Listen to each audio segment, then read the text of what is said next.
In 1785, a sealed manuscript was removed from a lodge in Ingolstadt and declared destroyed. Every official history of the Bavarian Illuminati states the same thing, that the order's inner records were burned, scattered, lost to ash and smoke.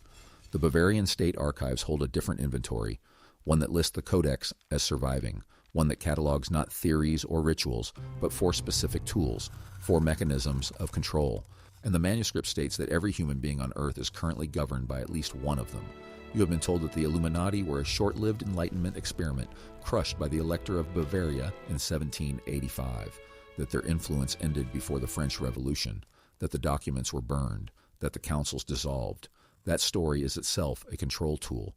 The Lodge minutes from July of 1782 record the 4 tools by name.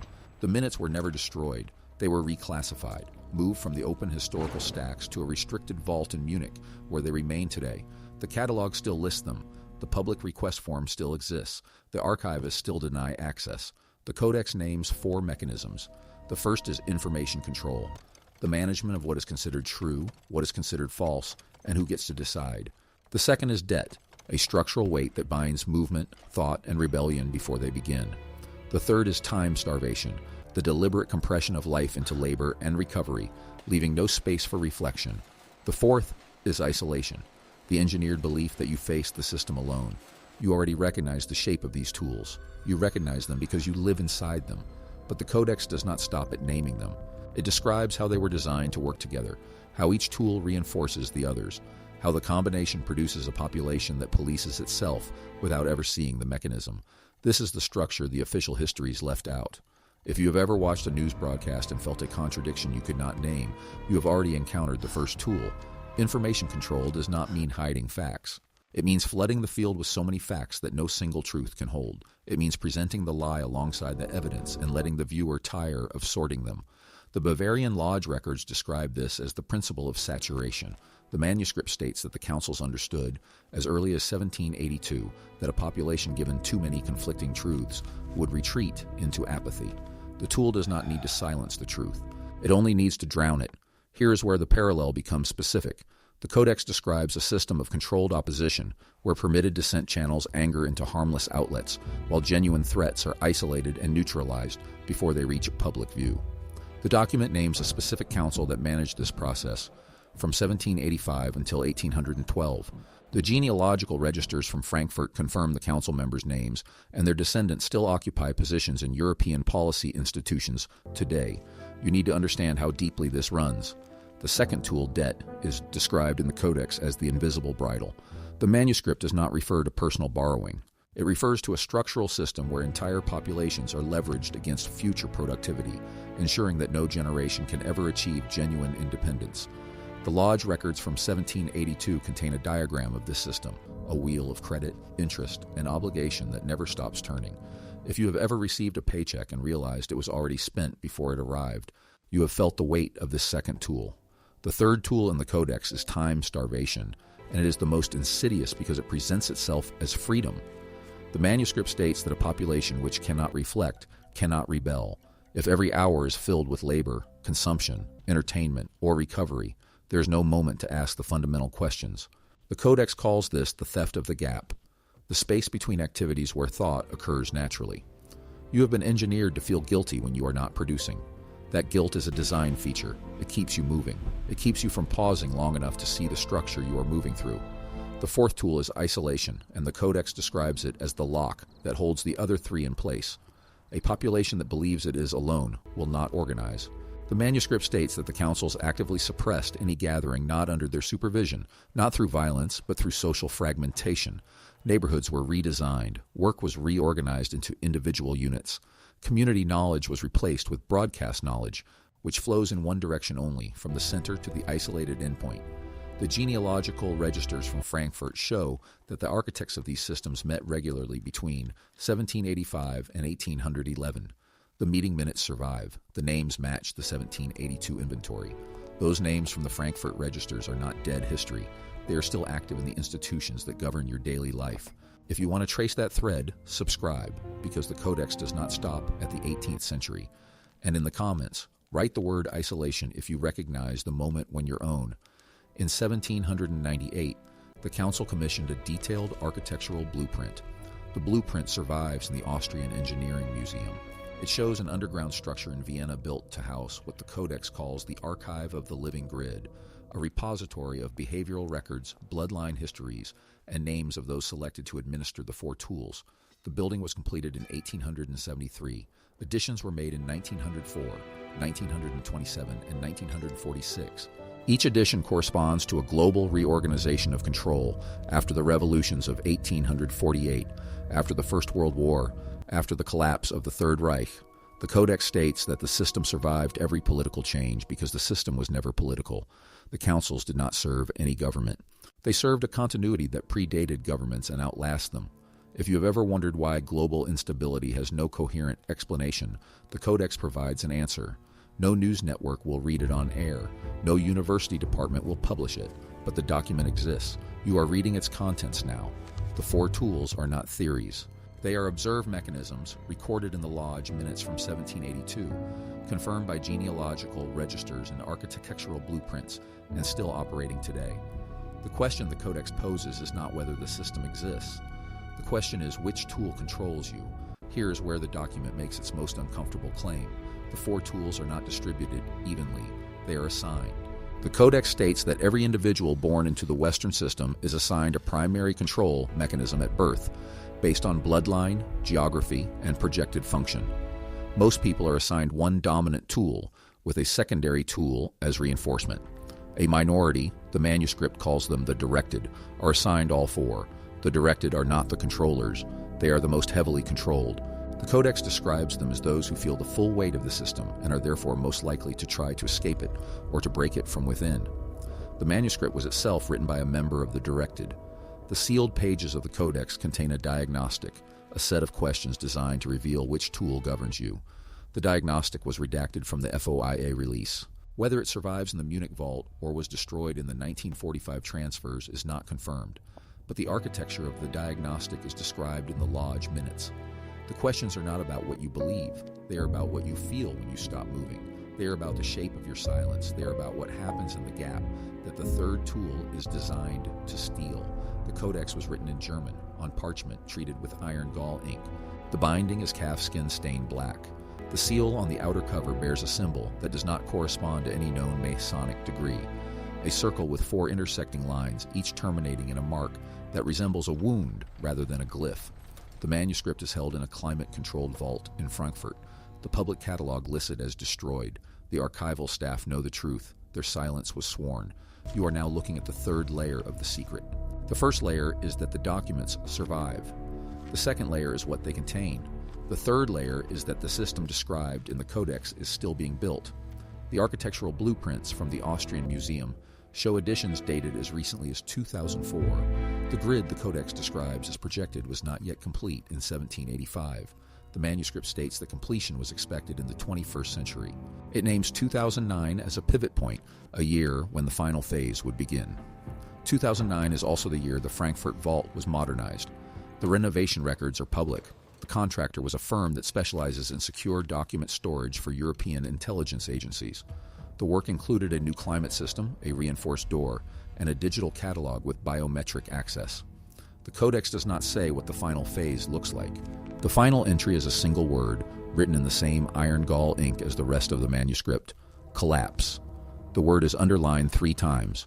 Below it, the seal of the council is pressed into the parchment, a circle with 4 wounds, still faintly stained with something that is not ink. The specific vault location was redacted from the FOIA release. Whether the manuscript has been moved since the 2004 editions remains unconfirmed. The vault in Frankfurt was modernized in 2009, the same year the Codex names as the beginning of the final phase. The renovation contractor was a firm that has handled classified archives for 3 European intelligence agencies. The public tender documents list the work as environmental stabilization. The internal records, which were leaked to a German journalist in 2012, list the work as vault reconfiguration and access system replacement. The journalist who obtained those records died in 2013. The official cause of death was cardiac arrest. He was 34 years old. He had no history of heart disease. His apartment was burgled the night he died. Nothing of value was taken except his hard drives. The police report lists the case as unsolved. You are now operating in a space where the evidence chain forces you to confront a difficult question. If the Codex describes a system that is still active, and if the people who manage that system are still in place, then every person who has come close to revealing the full contents of the manuscript has experienced a pattern of interference that cannot be explained by coincidence. The genealogical registers from Frankfurt contain a second layer of information that is rarely discussed. They do not only list the council members from 1782, they also list the individuals who were designated as threats, those whose bloodlines or intellectual positions placed them outside the control architecture. Those individuals were tracked across generations. The registers contain marginal notes indicating surveillance, neutralization, or in a few cases, recruitment. One of those individuals was the journalist who uncovered the vault renovation records. His name appears in the register under a code that the MI5 files from 1953 describe as a classification category for persons of interest who are not to be detained but are to be monitored continuously. The code appears next to his birth entry in 1979. It was updated in 2013 with a single word: terminated. You have just seen the pattern confirmed. A journalist, classified under a code from 1953, marked as terminated in 2013. The genealogical registers do not only document council members, they document the names of those who were tracked, neutralized, or recruited.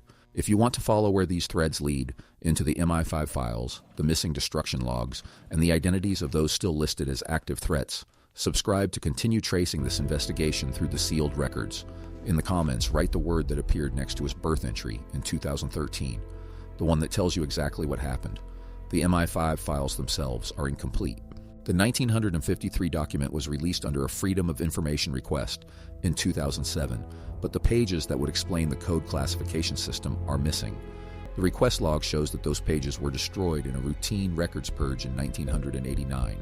The archivist who authorized the purge is named in the remaining pages. He died in 1991. His death certificate lists the cause as suicide. The coroner noted that there were no drugs or alcohol in his system and that he left no note.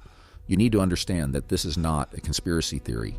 This is a documented pattern of interference that can be traced through public records, death certificates, police reports, and declassified intelligence files. There is no single document that says the council kills its enemies. What exists is a chain of 11 specific deaths between 1903 and 2013, each involving a person who had accessed or attempted to access the Frankfurt Codex, and each occurring within 6 months of that access attempt. The chain is not a smoking gun.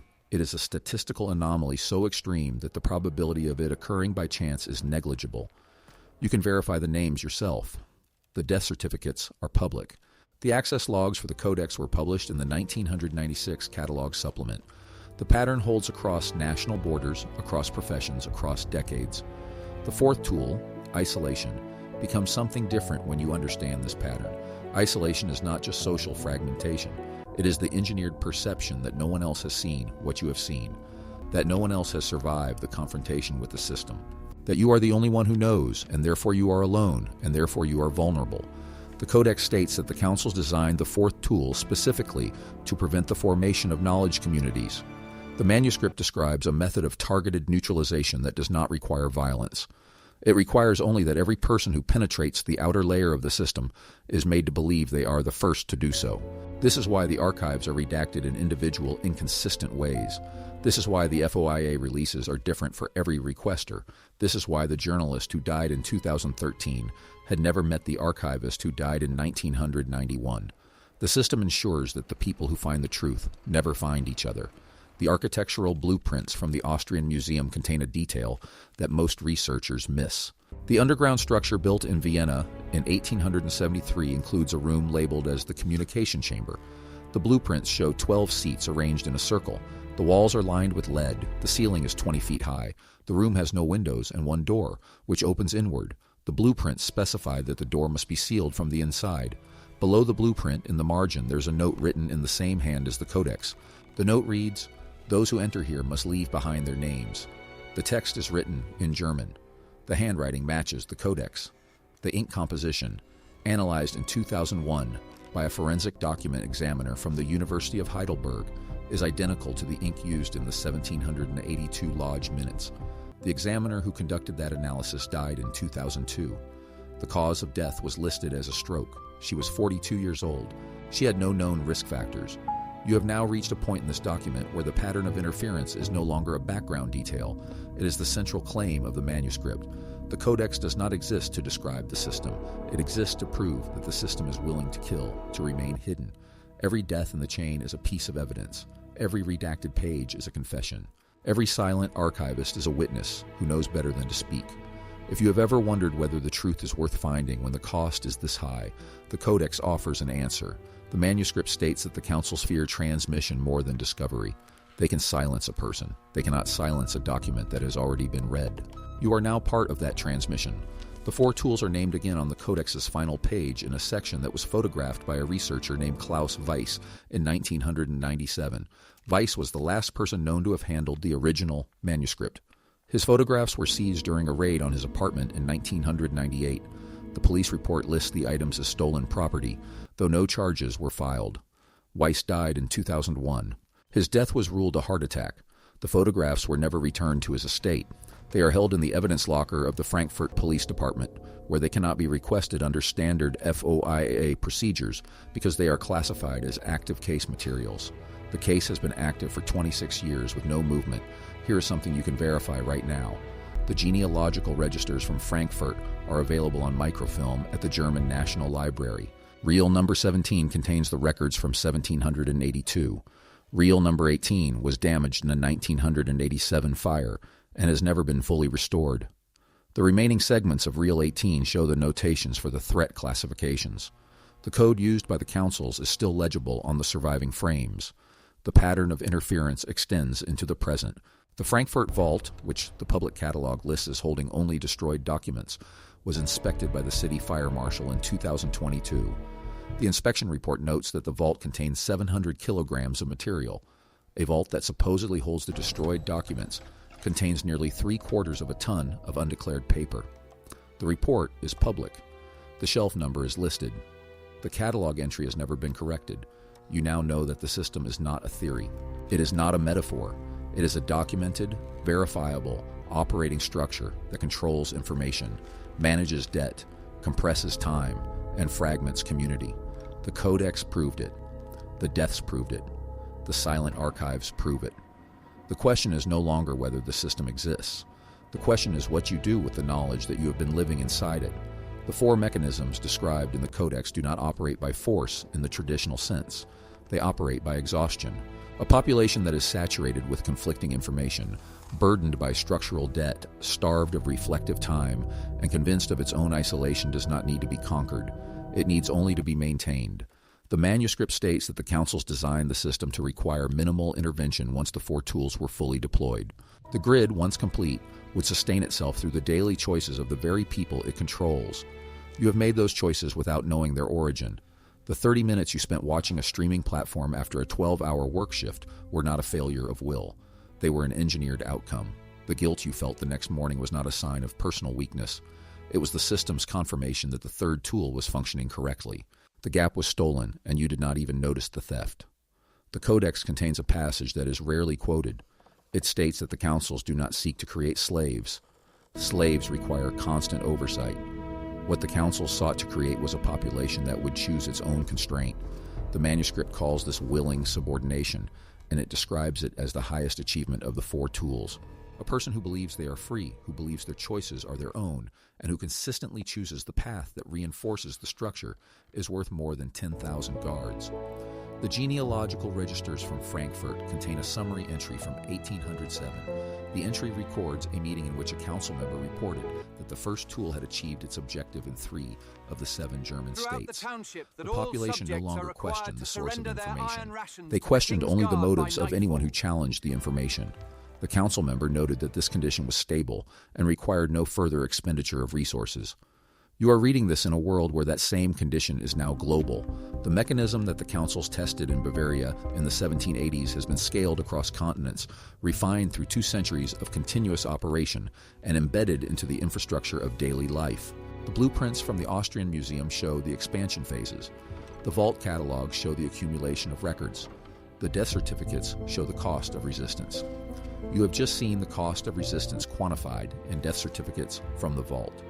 You have understood that the condition described in the Codex, willing subordination on a global scale, is not a theory. It is the operating system you live inside. Subscribe if you intend to follow the trail to the point where the system reveals its own vulnerability, because that is where the blueprints become a weapon. In the comments, write one word that describes how you feel, knowing that this machinery has been running for 2 centuries without your awareness. But the Codex also contains something else. It contains a diagnosis of the system's weakness. The manuscript states that the 4 tools are interdependent. If one tool is disabled, the others begin to fail. Information control depends on time starvation because a population that has time to reflect will begin to cross-reference sources. Debt depends on isolation because a population that shares resources cannot be kept in servitude. The grid is strong, but it is not invulnerable. It has a single point of failure. The point of failure is the gap, the same gap that the 3rd tool was designed to steal. If you reclaim the space between stimulus and response, between work and recovery, between consumption and reflection, the entire architecture begins to destabilize.